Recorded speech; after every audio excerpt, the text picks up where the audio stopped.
When you first open Photoshop, you really need to come up here on that sub-menu bar, click on the little triangle, go to the next triangle, scroll down to Reset All Tools.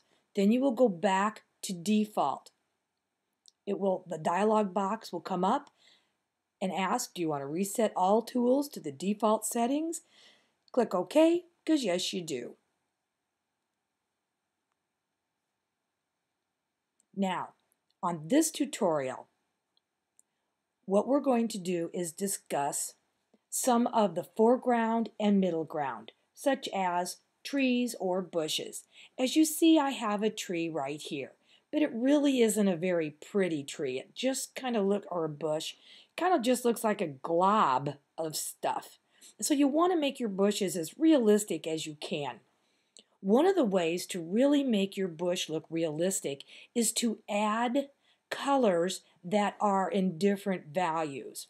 And right here on the color picker, you see there are several different values, but light, medium, and dark. So if you need to add some darks, don't add black, but get as dark of a color as you can.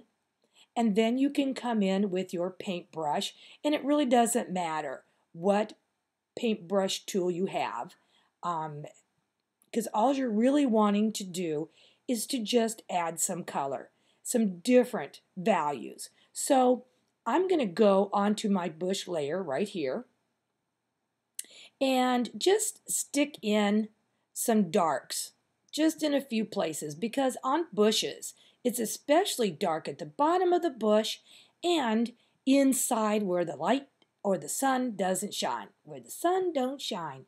Then I'm going to go back and pick up a light value. It can be in the same hue, or you can change your hues. It really doesn't matter, maybe a little more yellowish. And then kind of find some areas where the light would shine on top, keeping the middle value. Then you can go to the filters. You can at this point add noise if you'd like. It really doesn't matter. I don't like that, so I'm just going to come in and just a small amount, just to kind of give everything a kind of a noisy look. So when you go into filters again, it all kind of looks the same. You can find all kinds of different things to do. Let's try sponge and see how that looks. Go into size, changing the brush size, don't like that, make it small. Change the definition. Do we like that? Well, that one's not too bad. Ooh, that's not very good. Change the smoothness of it. Ooh, maybe there perhaps. Say okay. Now we're kind of fuzzy.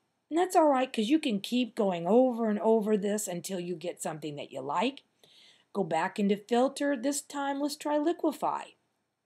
And liquify, you can change the size of that cursor, kind of make it look a little more pokey, like a bush might look. You can go as far with this as you want, or just a little bit. And then I will say okay.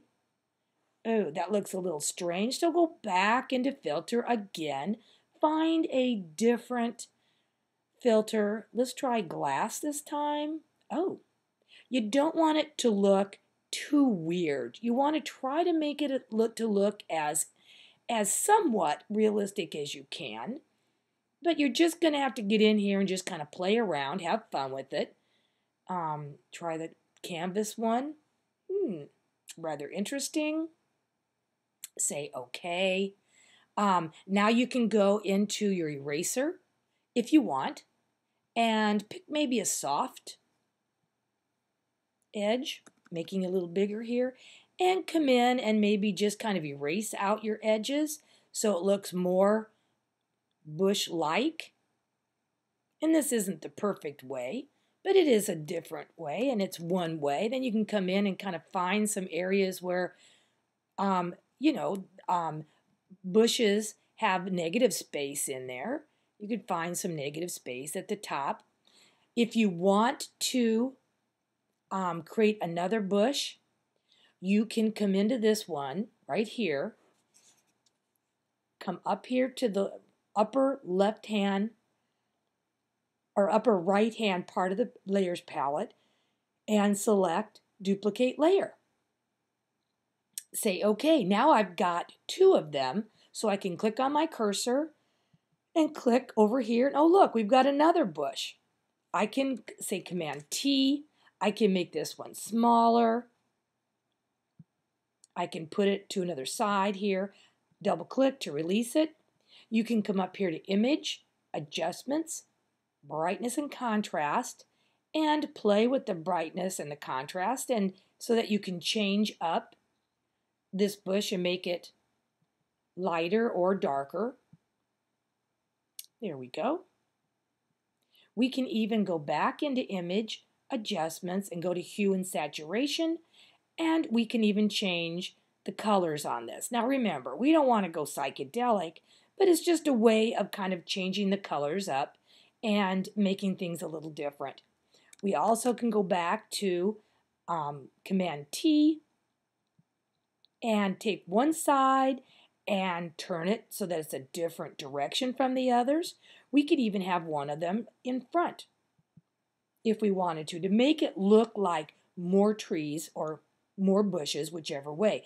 The trick is to get each one of these on a different layer so that you can really play with your filters and not have to worry about selecting a whole lot of other things as well. You want each bush, each tree on another layer. Well, let's go ahead and create a new layer, and let's, since we're talking about other layers, call that tree. And there was a tree in the background here, or the middle ground as the case may be, and we can come in, select a paintbrush, but this time I want to make sure I have a crispy edged paintbrush. Come in here and select some kind of a brown if you want brown as your color for your tree trunk. There we go, make that a little smaller and make sure you're on the right tree layer, and we can come in and draw a tree. Now what I can do to really see this, get rid of my lines, there we go, for my house, and just come in and start drawing in some of these branches, because this one fortunately doesn't have any leafage or foliage on it. I can make my lines a little smaller here.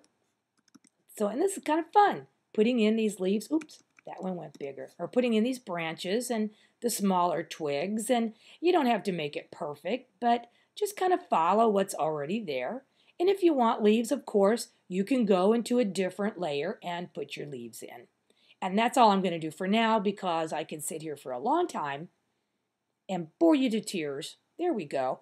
Now, you can also go into Filter on that tree layer, pick up some noise, add your noise, say okay. Now come back into Filter again and play with some of your filters here to make it look a little more trunk-like. There's no perfect solution. You just get to get in there and play. And let's say, oh, that's kind of looking, I don't know.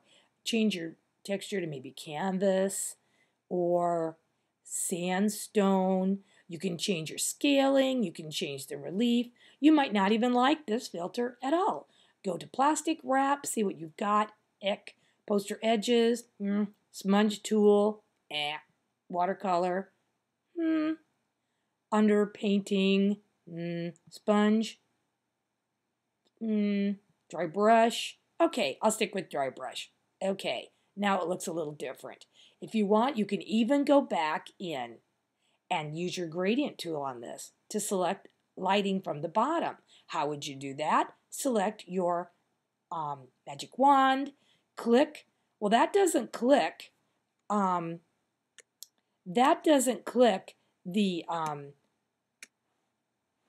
branches, so I have to go to Select, Inverse. Now my branches are selected. Go into the gradient tool, select the black, go to transparent, kind of come up, and the bottoms. are selected to give them a little lighting. Command D, you're done.